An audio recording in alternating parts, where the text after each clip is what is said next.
Assalamualaikum warahmatullahi wabarakatuh. Nama saya Muhammad Arif Sobar dari 10 IPA 1. Saya presentasikan Kerajaan Ternate. Kerajaan Ternate pada abad ke-14 dalam kitab Negara Kartagama karya Mepuh Prapanca tahun 1365 Masehi menyebut Maluku dibedakan dengan Ambon yaitu Ternate.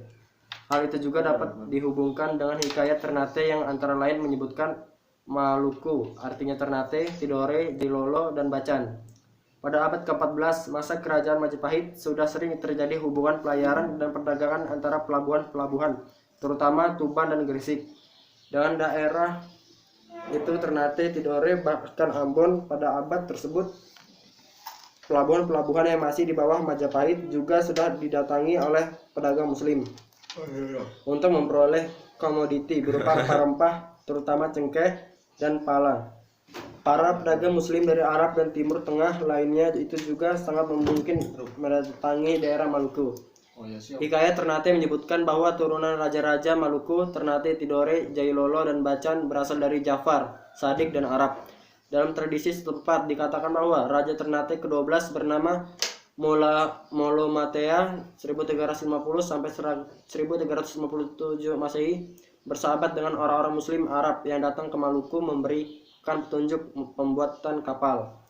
Demikian pula diceritakan bahwa pada masa pemerintahan Raja Marhum di Ternate datang seorang alim dari Jawa bernama Maulana Hussein yang mengajarkan membaca Al-Quran dan menulis huruf Arab yang indah sehingga menarik raja dan keluarganya serta masyarakatnya. Meskipun demikian, mungkin waktu itu agama Islam belum begitu berkembang. Perkembangannya baru pada masa Raja Cico atau putranya Gopi Baguna dan dengan Zainul Abidin pergi ke Jawa belajar agama, iman Islam dan tauhid makrifat Islam. Zainul Abidin yang mendapat ajaran Islam dari Giri dan mungkin dari Prabu Atmaka di Jawa dikenal sebagai Raja Bulawa, artinya raja bernama artinya Raja Cengkeh. Sekembalinya dari Jawa ia membawa mubalik yang bernama Tuhu Bahulul. Hubungan perdagangan antara Maluku dengan Jawa oleh Tome Pires juga sudah diberitakan. Bahkan ia memberikan gambaran Ternate yang didatangi kapal-kapal dari Gresik milik Pate Cusuf. Dan Raja Ternate yang sudah memeluk Islam ialah Sultan Bem Akorala, dan hanya Raja Ternate yang menggunakan gelar Sultan. Sedangkan yang lainnya masih memakai gelar raja-raja di Tidore Kolano. Pada waktu itu diceritakan Sultan Ternate sedang berperang dengan mertuanya yang menjadi raja di Tidore. Namanya Raja Al-Mansor. Ternate, Tidore, Bacan, Makian, Hitu, dan benda pada masa kehadiran Tome Pires. Widika, nanti ya.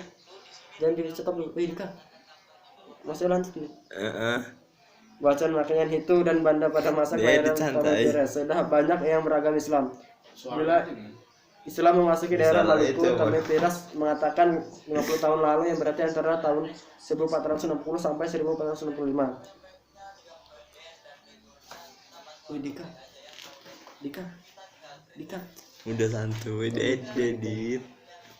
Di daerah Maluku 1540 sampai 1545 yang lebih kurang terjadi pada 1460 sampai 1463. Kerajaan Ternate sejak itu makin mengalami kemajuan baik di bidang ekonomi perdagangan maupun di bidang politik. Pada 1965 Sultan Khairon dengan rakyatnya mengadakan penyerangan terhadap Portugis. Karena hampir terdesak, pihak Portugis melakukan penipuan dengan dalih untuk mengadakan perundingan, tetapi ternyata Sultan Khairon dibunuh pada 1970. Hal tersebut tentu menyebabkan makin marahnya rakyat